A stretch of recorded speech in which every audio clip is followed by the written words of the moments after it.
ومن لم يسترشد بهذا الذي ذكره النبي صلى الله عليه وسلم بل عكس القضية فلاحظ المساوئ وعمي على المحاسن فلا بد أن يقلق ولا بد أن يتكدر ما بينه وبين من يتصل به من المحبة ويتقطع كثير من الحقوق التي على كل منهما المحافظة عليها. هذا الذي ذكر الشيخ رحمة الله عليه تعليقا على هذا الحديث: لا يفرق مؤمن مؤمنة إن كره منها خلقا رضي منها خلقا آخر، يفيدنا فائدة عظيمة أن هذا الحديث يعد قاعدة عظيمة في التعامل نافعة جدا، ليس بين الزوجين بل بين كل من بينهم تعامل. فإذا وفق العبد في معاملته وتعامله مع الآخرين إلى تطبيق هذا الحديث بل تطبيق هذه القاعدة، تحققت له الفائدة العظيمة التي أشار إليها الشيخ رحمه الله تعالى، وهي زوال الهم والقلق وبقاء الصفاء والمودة. أما إذا كان لا ينظر إلى المحاسن وإنما ينظر إلى مساوئ من يتعامل معه، لن يصفو له ود ولن يبقى إخاء، وسيبقى في هم ونكد. فهذا الحديث حديث عظيم جدا ينبغي أن نعنى به جميعا معاشر المستمعين في التعامل مع الزوجات، مع الأهل، مع الزملاء، مع الصاحب، مع كل معامل، حتى تتحقق لنا هذه الفائدة العظيمة والثمرة الكبيرة. Segala puji bagi Allah, salawat dan salam semoga senantiasa tercurahkan kepada Nabi kita Muhammad sallallahu alaihi wasallam, juga kepada keluarganya dan seluruh sahabatnya. Para pendengar yang semoga dirahmati oleh Allah Subhanahu wa taala. Berkata Syekh Abdurrahman bin Nasir As-Sa'di rahimahullah dalam kitabnya Al-Wasail Mufidah lil Hayatis Sa'idah, kiat-kiat untuk menggapai hidup bahagia, pasal yang ke-13, beliau mengatakan wa fi qaulin Nabi sallallahu alaihi wasallam, dan dalam sabda Nabi sallallahu alaihi wasallam, la yafruqu mu'minun mu'minah in kariha minha khuluqan radiya minha khuluqan akhar. Janganlah seorang mukmin mencela wanita yang beriman, atau janganlah seorang suami membenci istrinya. In kariha minha khuluqan radiya minha khuluqan akhar. Jika dia membenci salah satu perangai dari perangai istrinya, atau salah satu sifat dari sifat-sifat istrinya, maka dia menyukai sifatnya yang lain. Dalam hadis ini ada dua faedah yang sangat besar. Yang pertama yaitu anjuran atau peringatan bagi kita bagaimana cara bergaul dengan istri atau kerabat dekat atau teman atau siapa saja yang kita bergaul dengannya. Jadi seluruh yang ada hubungan antara kita dengannya, ada komunikasi antara dia dengannya, maka kita wajib untuk mempersiapkan pada diri kita bahwasanya setiap orang pasti mempunyai aib, pasti mempunyai kekurangan, pasti ada hal yang kita tidak suka darinya. Maka apabila kita mendapati hal tersebut, maka hendaklah kita membandingkan antara kekurangan tersebut dan apa yang seharusnya kita pertahankan dari komunikasi dan hubungan serta kasih sayang antara kita dengan istri atau dengan kerabat yang lain, yaitu dengan cara kita juga mengingat kebaikan-kebaikan yang ada pada istri kita atau kerabat kita atau siapa saja yang kita bergaul dengannya. Maka dengan kita membandingkan antara kebaikan dan keburukan, maka kita akan melupakan keburukan-keburukan dan memperhatikan banyaknya kebaikan-kebaikan yang ada pada orang tersebut. Yang dengan hal ini maka persahabatan dan komunikasi akan tetap terjaga dan hubungan kita akan tetap baik. Ini yang pertama. Faedah yang kedua dari hadis ini yaitu hilangnya rasa galau, rasa sedih, dan akan bertahannya hubungan yang baik antara kita dengan orang yang kita ajak bergaul. Ya, dan dengan hal itu pula kita akan senantiasa memberikan hak-hak yang wajib kita tunaikan atau hak-hak yang disunnahkan untuk kita tunaikan. Dan dengan hal ini pula akan tercipta hubungan yang baik antara kedua belah pihak. Dan barang siapa yang tidak mengambil petunjuk Nabi Shallallahu Alaihi Wasallam dalam hadis ini, kemudian melakukan hal yang sebaliknya, yaitu hanya melihat keburukan-keburukan saja dan melupakan kebaikan-kebaikan orang yang diajak bergaul, maka pasti dia akan sedih, pasti dia akan kecewa, pasti akan rusak hubungan dia antara dia dan orang yang dia bergaul dengannya, dan akan terputus banyak dari hak-hak yang seharusnya dia berikan kepada orang yang mempunyai hak. Ya, tentunya dalam hadis ini penulis kitab ini rahimahullah memberikan kita faidah yang sangat besar dari hadis ini, yang mana hadis ini, hadis yang kita bacakan tadi merupakan kaidah yang sangat penting untuk kita gunakan dalam bergaul dengan sesama manusia, baik itu kepada istri kita, kerabat kita, teman kita, atau siapa saja yang kita ajak bergaul. Jadi hadis ini bukan hanya untuk pasangan suami istri, tapi untuk siapa saja yang kita ajak bergaul, yaitu seharusnya kita senantiasa melihat kebaikan-kebaikan orang yang kita ajak bergaul dan tidak melihat hanya pada keburukan-keburukannya saja. Karena dengan hal ini rasa cinta, kasih sayang, hubungan akan tetap terjaga dan kegelisahan akan berkurang atau akan hilang. Maka wajib bagi kita semua untuk memperhatikan hadis ini, memahami hadis ini dan mengamalkan hadis ini agar kita bisa merealisasikan kehidupan bahagia yang kita inginkan. قال رحمه الله: وكثير من الناس ذوي الهمم العالية يوطنون أنفسهم عند وقوع الكوارث والمزعجات على الصبر والطمأنينة، لكن عند الأمور التافهة البسيطة يقلقون ويتكدر الصفا. والسبب في هذا أنهم وطنوا نفوسهم عند الأمور الكبار وتركوها عند الأمور الصغار، فضرتهم وأثرت في راحتهم. فالحازم يوطن نفسه على الأمور القليلة والكبيرة ويسأل الله الإعانة عليها وألا يكله إلى نفسه طرفة عين، فعند ذلك يسهل عليه الصغير كما سهل عليه الكبير، ويبقى مطمئن النفس ساكن القلب مستريحا. أيضا هذه فائدة أخرى مهمة في الثبات عند والطمأنينة عند المزعجات، أن بعض الناس يوطن نفسه على الأمور الكبيرة تحملها وتلقيها بالصبر، ويتكدر عند الأمور الصغيرة. وهذا راجع كما ذكر الشيخ إلى مسألة توطين النفس، والأصل أن يوطن الإنسان نفسه على تلقي الأمور المزعجة سواء كانت كبيرة أو صغيرة، مستعينا بالله سبحانه وتعالى، فيسهل عليه الأمر في هذا وفي هذا، ويبقى مطمئنا ساكن القلب مستريحا بإذن الله سبحانه وتعالى.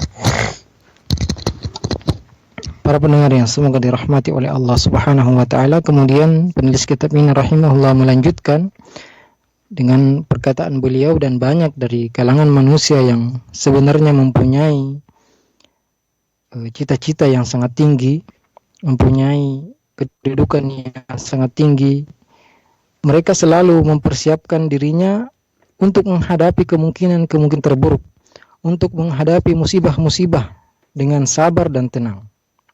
Akan tetapi sayang sekali banyak di antara mereka yang kurang siap menghadapi masalah-masalah kecil, masalah-masalah yang sepele, sehingga dia menjadi tidak bahagia, menjadi kacau pikirannya.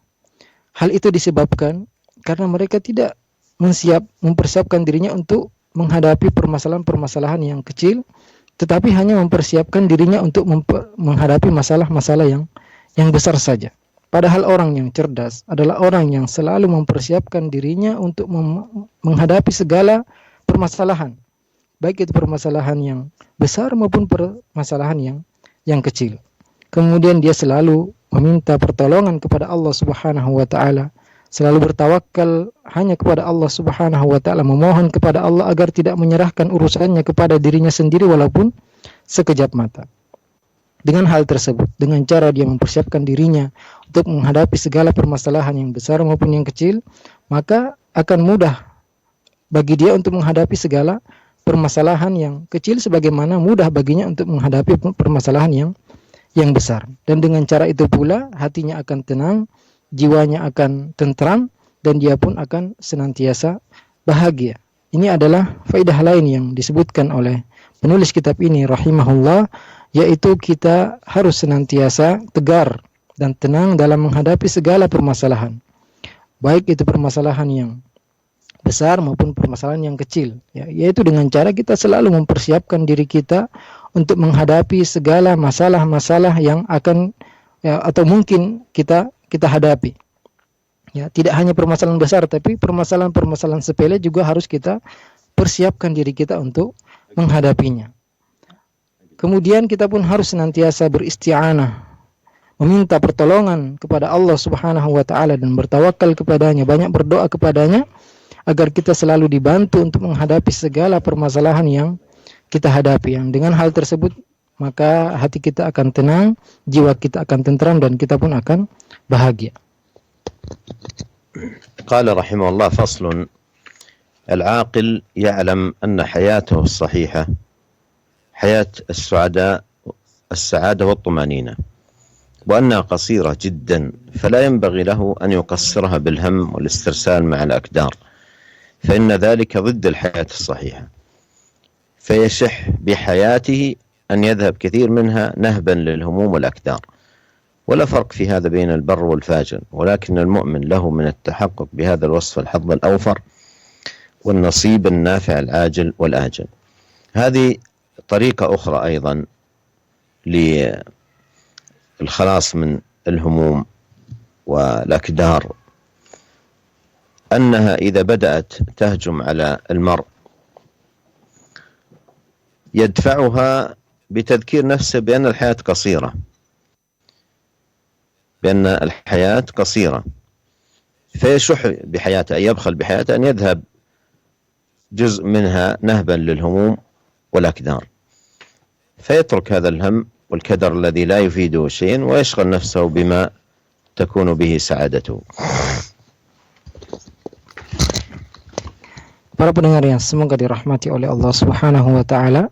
Kemudian penulis kitab ini rahimahullah melanjutkan perkataannya, yaitu beliau mengatakan bahwasanya orang yang berakal, orang yang cerdas mengetahui bahwasanya kehidupan dia sebenarnya itu apabila dia hidup bahagia dan tenang. Dan tentunya kehidupan ini sangat singkat sekali. Maka tidak pantas baginya untuk memperpendek lagi dengan banyak sedih, banyak memikirkan hal-hal yang buruk, yang tentu hal tersebut bertentangan dengan kehidupan bahagia yang seharusnya dia lakukan, seharusnya dia rasakan. Dan tentunya bagi dia hendaklah dia selalu bakhil atau tidak membiarkan waktunya hilang begitu saja, hilang dengan dihabiskan dengan memikirkan pikiran-pikiran buruk, dihabiskan dengan membayangkan hal-hal yang buruk yang akan terjadi. Dan tentunya hal ini tidak ada perbedaan antara orang yang baik ataupun orang yang jahat. Akan tapi seorang yang beriman mempunyai kesempatan untuk mendapatkan hal ini atau kehidupan bahagia lebih besar daripada orang yang kafir. Dan tentunya seorang yang beriman akan mendapatkan bagian yang lebih banyak, baik dalam kehidupan dunia maupun kehidupan akhirat. Ini adalah cara lain bagi kita yang dianjurkan oleh penulis kitab ini rahimahullah, bagaimana cara kita untuk keluar dari segala kegelisahan, keluar dari segala kerisauan, yaitu menolak kegelisahan tersebut, kesedihan tersebut dengan cara mengingatkan diri kita bahwasanya kehidupan ini sangat ringkas, kehidupan ini sangat singkat sekali. Maka jangan sampai kita menghabiskan waktu kita untuk memikirkan hal-hal buruk, menakut-nakuti diri kita dengan hal-hal yang belum terjadi, yaitu dengan cara mengingatkan diri kita bahwasanya waktu kita ini singkat, hendaklah kita isi dengan hal-hal yang bermanfaat.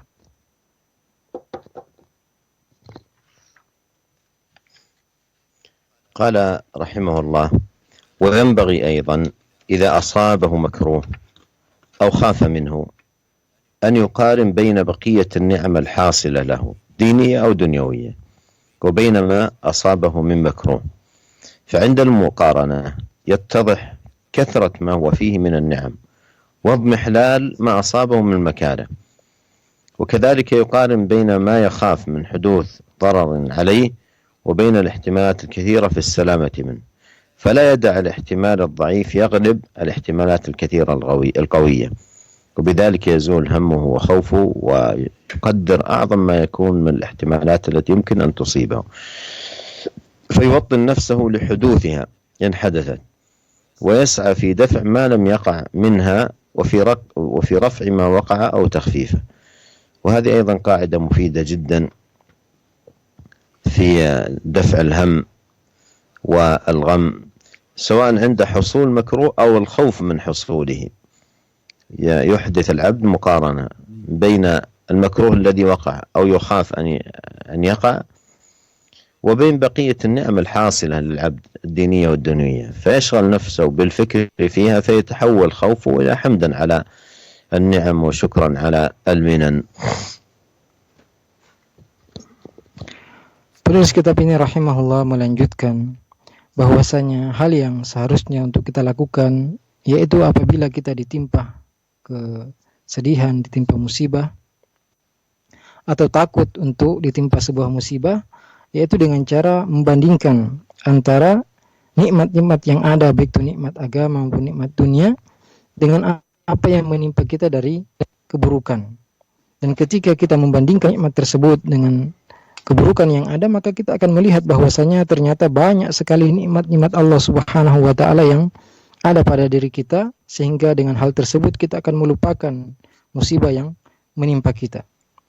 Juga kita membandingkan antara apa yang kita takut, ya keburukan yang kemungkinan akan menimpa kita, dengan kemungkinan-kemungkinan lain yang dapat menyelamatkan kita dari musibah tersebut. Maka jangan sampai kita membesar-besarkan kemungkinan buruk yang akan menimpa kita, padahal banyak sekali kemungkinan baik yang juga bisa kita rasakan atau kita dapatkan. Maka dengan cara ini akan hilang kegelisahan dan ketakutan yang kita hadapi. Juga seorang muslim senantiasa harus menyiapkan dirinya untuk menghadapi segala musibah yang mungkin akan menimpanya. Dan apabila musibah tersebut telah menimpanya, hendaklah dia berusaha untuk mengangkat atau menolak musibah tersebut atau meringankannya. Ya, ini adalah kaidah yang sangat penting yang diajarkan kepada kita, yaitu apabila musibah itu telah terjadi atau kita takut akan terjadi musibah, dengan cara kita membandingkan musibah yang terjadi tersebut dengan nikmat-nikmat lain yang kita dapatkan. Kemudian ketika musibah itu telah terjadi, kita berusaha untuk menolak musibah tersebut, mengangkat musibah tersebut semampu kita, atau kita berusaha untuk meringankannya. ومن الأمور النافعة أن تعرف أن أذية الناس لك وخصوصا في الأقوال السيئة لا تضرك بل تضرهم، إلا إن أشغلت نفسك بالاهتمام بها وسوغت لها أن تملك مشاعرك، فعند ذلك تضرك كما ضرتهم. فإن أنت لم تصغ لها بالا لم تضرك شيئا. وهذه أيضا قاعدة أخرى مفيدة جدا، لأن مما يجلب الهم للإنسان ما يسمعه من الآخرين من سب أو شتم أو أذى أو كلام بذيء أو نحو ذلك، فيتضايق. فإذا حول المفهوم إلى المعنى الذي ذكر الشيخ، وهو أن هذه الأشياء لا تضره بل تضر القائل، وتضر الإنسان إذا شغل نفسه بها وسوغ لمشاعره أن تملكه تلك الكلمات، فإنها حينئذ نعم تضره. أما إذا لم يصغ لها بالا ولم يكترث بها فإنها لا تضره أبدا. وإذا خاطبهم الجاهلون قالوا سلاما، يعني يقولون قولا يسلمون به من كلام الجاهلين وتحصل لهم به راحة القلوب وطمأنينة النفوس. Kemudian penulis kitab ini rahimahullah melanjutkan di antara hal-hal yang bermanfaat yang dengannya kita bisa bahagia, yaitu dengan cara kita mengetahui bahwasannya gangguan manusia, ejekan manusia, ejekan orang lain kepada kita, terutama ya perkataan-perkataan buruk yang ditujukan kepada kita, hal tersebut tidak memudaratkan kita sama sekali. Bahkan hal tersebut akan memudaratkan mereka, kecuali jika kita sibukkan diri kita dengan hal tersebut. Kita ya jadikan ejekan atau celaan tersebut menjadi pikiran-pikiran kita dan membiarkan hal tersebut menjadi permasalahan besar yang menimpa kita. Maka tentu hal tersebut akan merusak ya kebahagiaan kita.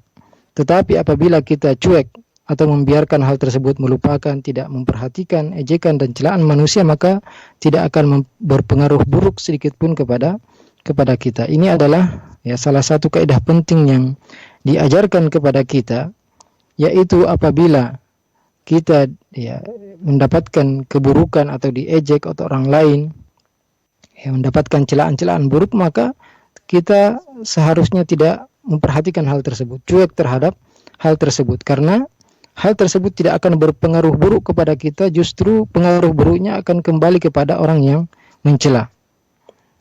Dan pengaruh buruk akan kembali kepada kita jika kita membiarkan hal tersebut menjadi pikiran kita. Disinilah hal itu akan menjadi pengaruh buruk kepada kita jika kita terlalu memperhatikan celaan-celaan tersebut. Allah Subhanahu wa taala menjelaskan kepada kita dalam Al-Qur'an tentang cara menghadapi orang yang berkata jelek kepada kita, yaitu dengan firman-Nya, wa idza khatabahumul jahiluna qalu salama. Jika mereka diajak bicara oleh orang-orang jahil, mereka mengatakan perkataan yang mereka selamat dari ejekan tersebut. Qala wa'lam anna hayataka tab'un li afkarik. Fa in kanat afkaran فيما يعود عليك نفعه في دين أو دنيا فحياتك طيبة سعيدة، وإلا فالأمر بالعكس. إذا كانت الأفكار التي يجلبها الإنسان إلى قلبه أفكار سقيمة، هذه تجلب لقلب المرء الهموم والغموم والنكد. فالقلب في راحته أو في غمومه بحسب الواردات التي ترد عليه. Kemudian berikutnya beliau mengatakan, ketahuilah bahwasannya kehidupan kita tergantung pikiran-pikiran kita. Jika pikiran-pikiran yang selalu kita pikirkan adalah pikiran-pikiran yang bermanfaat, baik itu untuk agama kita atau dunia kita, maka kehidupan kita pun akan menjadi baik dan bahagia.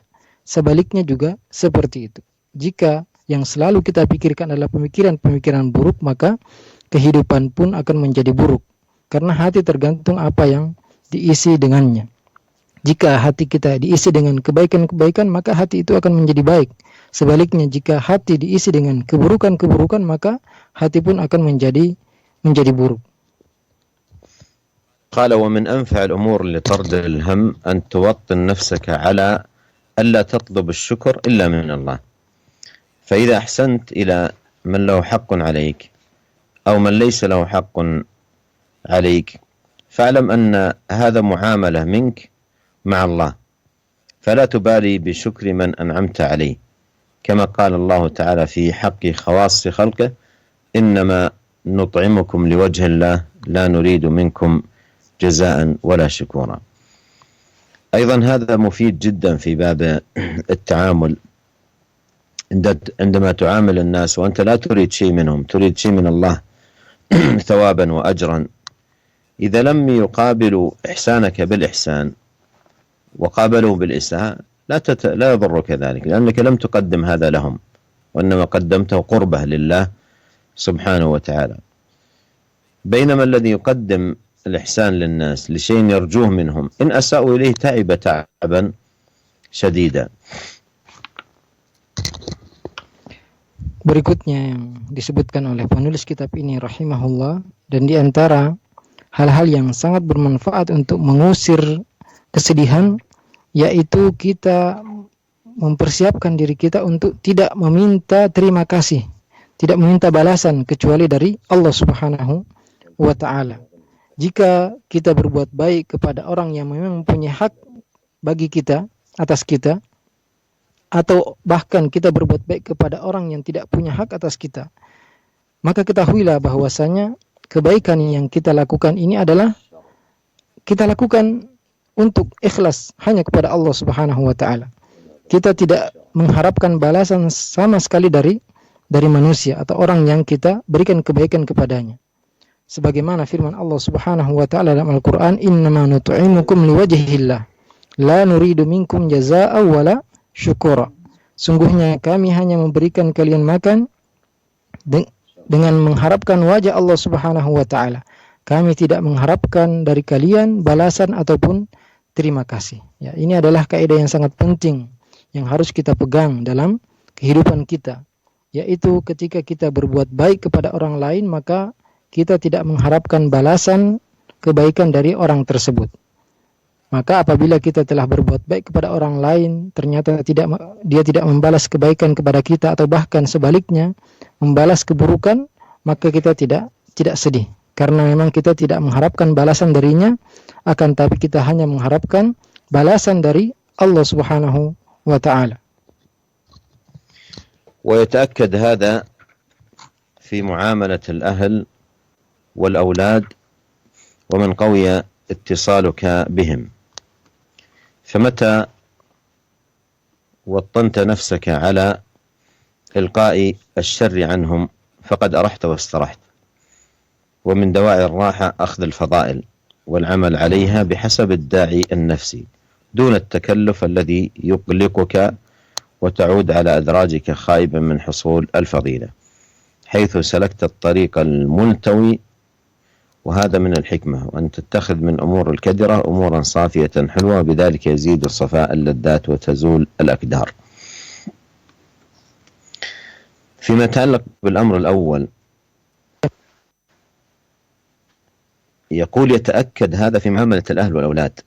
الآن عندما يعامل الرجل زوجته أو يعامل أولاده وهو يريد مثلا من أولاده برا وإحسانا، إذا كان أحد الأولاد ليس على ما يريد يتضايق، لكن إذا كان يحسن للأولاد تقربا إلى الله حتى لو وجد منهم من كان على خلاف ما يريد من البر لا يتضايق، لأن الذي قدمه لولده قربة يريد منها ثوابا وفضلا من الله سبحانه وتعالى. Penulis kitab ini rahimahullah juga mengatakan bahwasanya hal ini dipertegas ketika kita bermuamalah, bergaul dengan keluarga dan anak-anak kita serta orang-orang yang dekat hubungannya dengan kita. Yaitu ketika kita mempersiapkan diri kita untuk menjauhkan keburukan dari mereka, maka berarti kita telah membuat diri kita bahagia dan juga membuat orang lain bahagia. Karena di antara hal yang membuat seorang berbahagia itu melakukan kebaikan-kebaikan dan tidak berlebihan, tidak memaksa dirinya hal-hal yang dia tidak mampu untuk dia lakukan. Dan ketika kita sudah melakukan kebaikan-kebaikan tersebut dan berusaha memberikan kebaikan-kebaikan kepada orang lain, maka kehidupan kita akan bahagia, akan tentram, dan akan hilang segala kesedihan yang menimpa kita. Penulis kitab ini rahimahullah menegaskan bahwasanya ketika kita bergaul dan bermuamalah kepada keluarga kita, istri kita atau anak kita, contohnya kita telah berusaha memberikan kebaikan-kebaikan kepada mereka, akan tapi ternyata terkadang kita tidak mendapatkan sebaliknya dari mereka, maka kita tidak sedih karena kita memberikan kebaikan tersebut, melakukan kebaikan tersebut ikhlas untuk mendapatkan balasan dari Allah Subhanahu wa ta'ala. Jadi ketika kita berbuat baik kepada anak kita dan ternyata kita dapati anak kita tidak melakukan sebaliknya, hati kita tetap tenang dan tetap tentram. قال رحمه الله: اجعل الأمور النافعة نصب عينيك واعمل على تحقيقها ولا تلتفت إلى الأمور الضارة لتلهو بذلك عن الأسباب الجالبة للهم والحزن، واستعن بالراحة وإجمام النفس على الأعمال المهمة. أيضا هذا من الأمور المفيدة في إراحة النفس والبعد عن الهموم، أن يجعل دائما المرء الأمور النافعة نصب عينيه، وأن يجم نفسه بين وقت وآخر حتى يكون هذا الإجمام عون له على الأعمال الكبيرة المهمة. Kemudian penulis kitab ini rahimahullah mengatakan, jadikanlah perkara-perkara yang bermanfaat selalu menjadi perhatian Anda, dan berusahalah untuk melakukan hal-hal yang bermanfaat tersebut, dan jangan jangan menoleh kepada perkara-perkara yang buruk yang dapat memalingkan engkau dari perkara-perkara yang bermanfaat, bahkan akan mendatangkan kepadamu kesedihan dan kegelisahan. Dan hendaklah senantiasa juga mengistirahatkan diri kita, ya, rileks, ya, dengan cara ya pergi bertamasya umpamanya dan lain sebagainya. Jadi penulis kitab ini rahimahullah memberikan kita kaidah agar kita bahagia, yaitu selalu memikirkan hal-hal yang bermanfaat, hal-hal yang baik, dan berusaha melakukannya. Juga ketika kita capek umpamanya, maka kita pun tidak apa-apa untuk istirahat sejenak dan menenangkan pikiran kita. ومن الأمور النافعة حسم الأعمال في الحال والتفرغ للمستقبل، لأن الأعمال إذا لم تحسم اجتمع عليك بقية الأعمال السابقة وانضاف إليها الأعمال اللاحقة فتشتد وطأتها. فإذا حسمت كل شيء بوقته أتيت الأمور المستقبلة بقوة تفكير وقوة عمل. وهذه أيضا فائدة عظيمة في الإنجاز، وأن من الحزم أن ينجز أعماله أولا بأول، لأنه إن لم ينجز أعماله أولا بأول تراكمت عليه الأعمال وبقي في هم وحسرة ونكد. Kemudian di antara kiat lain yang sangat penting, yaitu kita segera menyelesaikan pekerjaan-pekerjaan hari ini dan tidak membiarkannya menumpuk. Kemudian setelah kita selesaikan pekerjaan hari ini, maka kita konsentrasi untuk melakukan pekerjaan berikutnya. Karena suatu pekerjaan apabila tidak kita segera menyelesaikannya, maka hal tersebut amalan-amalan tersebut, pekerjaan tersebut akan menumpuk. Dan ketika ya pekerjaan terlalu banyak di hadapan kita, maka kita pun akan merasa berat untuk melakukannya. Maka ya di sini kita dianjurkan untuk segera menyelesaikan segala sesuatu pekerjaan pada waktunya dan konsentrasi untuk melakukan kegiatan-kegiatan berikutnya. Ya, dan hal ini adalah kiat agar kita bahagia, yaitu tidak membiarkan pekerjaan kita menumpuk, tapi segera melakukan pekerjaan-pekerjaan hari ini dan menyelesaikannya, kemudian konsentrasi untuk melakukan pekerjaan berikutnya. وينبغي أن تتخير من الأعمال النافعة الأهم فالأهم، وميز بين ما تميل نفسك إليه وتشتد رغبتك فيه، فإن ضده يحدث السآمة والملل والكدر.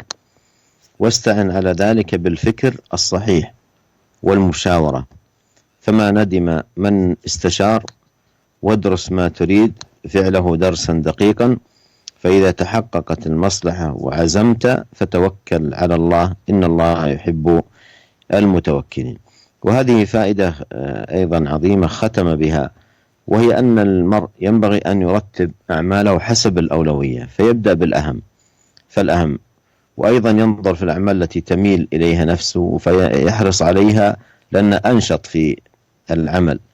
ويؤكد الشيخ على أهمية الفكر الصحيح ودراسة الأمور ومشاورة الآخرين، فإن هذا كله من أسباب النجاح، ولا يعتمد على هذه الأسباب بل يتوكل على الله، فإن الله سبحانه وتعالى يحب المتوكلين. وبهذا ختم رحمه الله هذه الرسالة المباركة. Kemudian penulis kitab ini rahimahullah juga mengatakan bahwasanya seharusnya bagi seorang untuk memilih pekerjaan-pekerjaan yang bermanfaat dan yang paling penting untuk dia kerjakan terlebih dahulu. Karena ya seorang yang benar yaitu mengerjakan pekerjaan-pekerjaan, mendahulukan pekerjaan-pekerjaan yang penting, kemudian pekerjaan-pekerjaan berikutnya. Kemudian juga perlu bagi seorang untuk membedakan pekerjaan yang dia senang untuk dia lakukan dan dia melakukan pekerjaan tersebut, dan meninggalkan pekerjaan-pekerjaan yang dia tidak suka, yang dia benci dan dia bosan untuk melakukannya. Dan hendaklah dia selalu beristi'anah kepada Allah Subhanahu wa taala, meminta tolong kepada Allah Subhanahu wa taala, memperbaiki pikirannya, bermusyawarah kepada orang lain, karena tidak akan menyesal orang yang meminta pendapat orang lain. Kemudian dia juga harus selalu mempelajari apa yang akan dia kerjakan dengan cara yang baik. Dan apabila dia telah yakin bahwasanya apa yang akan dia lakukan ada maslahat yang banyak pada pekerjaan tersebut, maka hendaklah dia memperkuat keinginannya dan bertawakal kepada Allah Subhanahu wa taala, karena sungguhnya Allah mencintai orang-orang yang bertawakal. Ya, di sini penulis kitab ini rahimahullah menutup kitab ini dengan nasihat yang sangat penting, yaitu agar kita memulai pekerjaan yang terpenting terlebih dahulu, kemudian juga kita memulai pekerjaan yang kita senangi terlebih dahulu.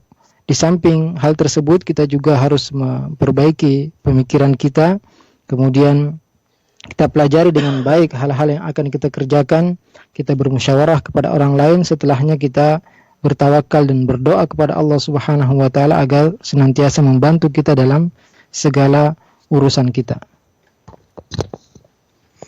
وفي ختام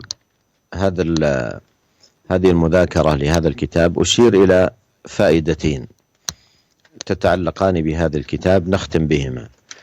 الأولى أن هذا الكتاب الوسائل المفيدة للحياة السعيدة المشتمل على هذه الفوائد العظيمة جدا في نيل السعادة قد كتبه مؤلفه رحمه الله كما أخبرني بذلك ابنه أحمد على فراش المرض وهو في المستشفى.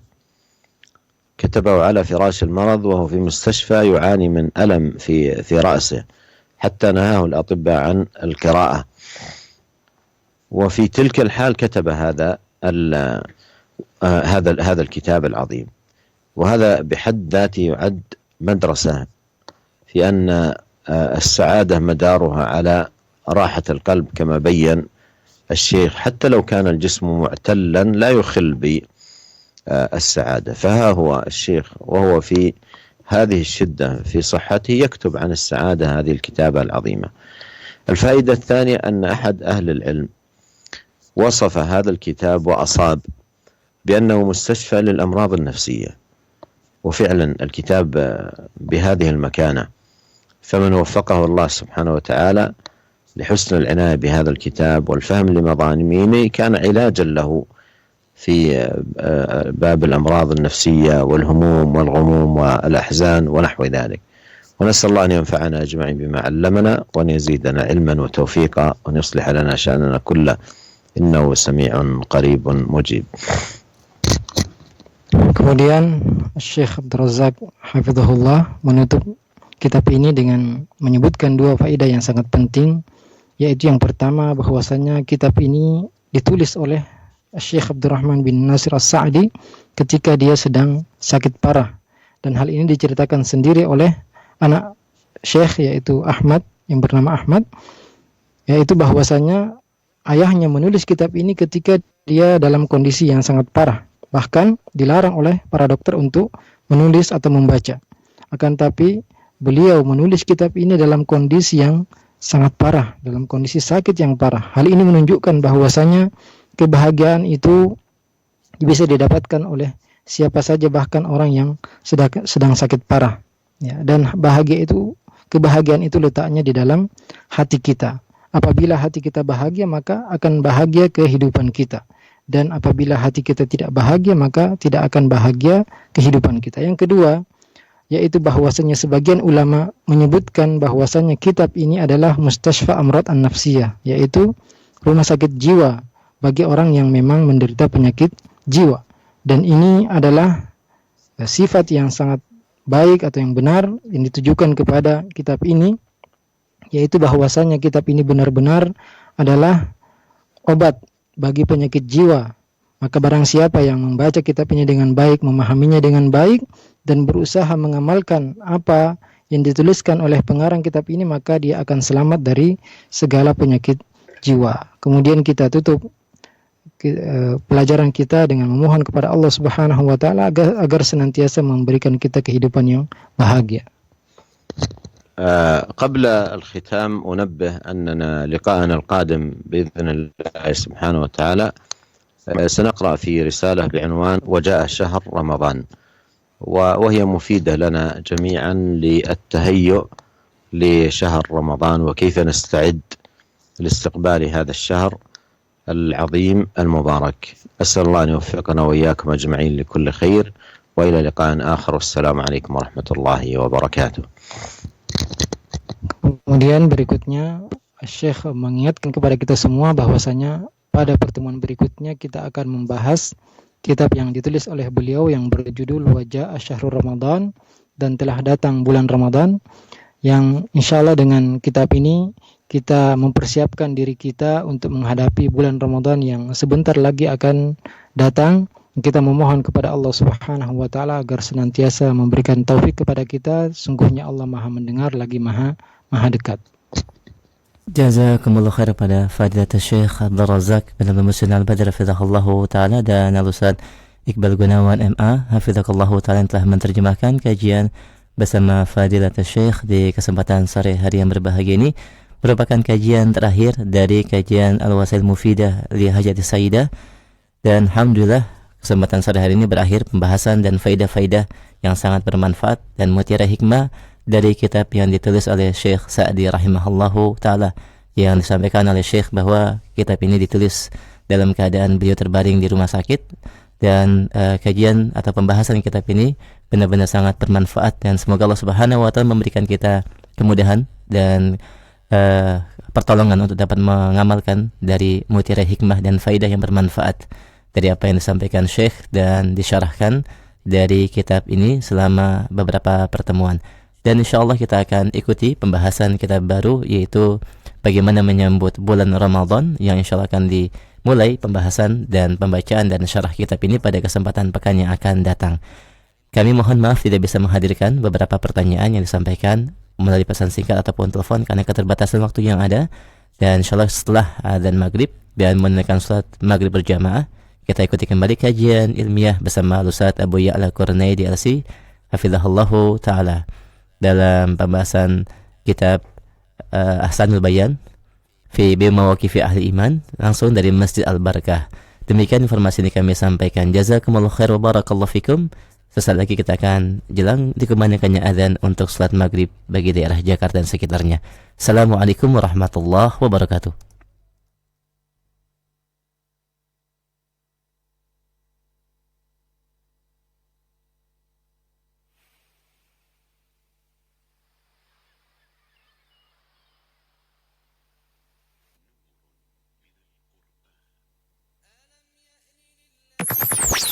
Roja TV, saluran tilawah Al-Quran dan kajian Islam.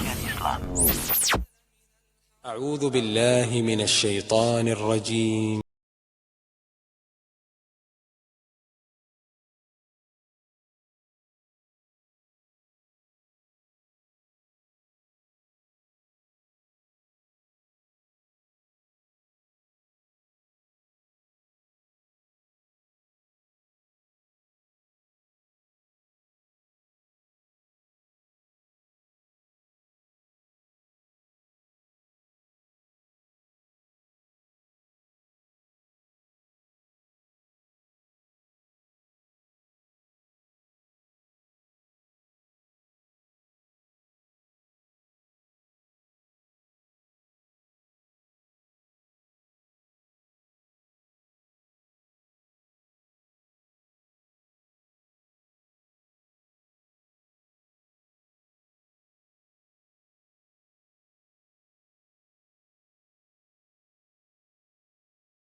Roja TV, saluran tilawah Al-Quran dan kajian Islam. Ikhwatal Islam, kita simak dikumandangkannya azan bagi daerah Jakarta dan sekitarnya. Allah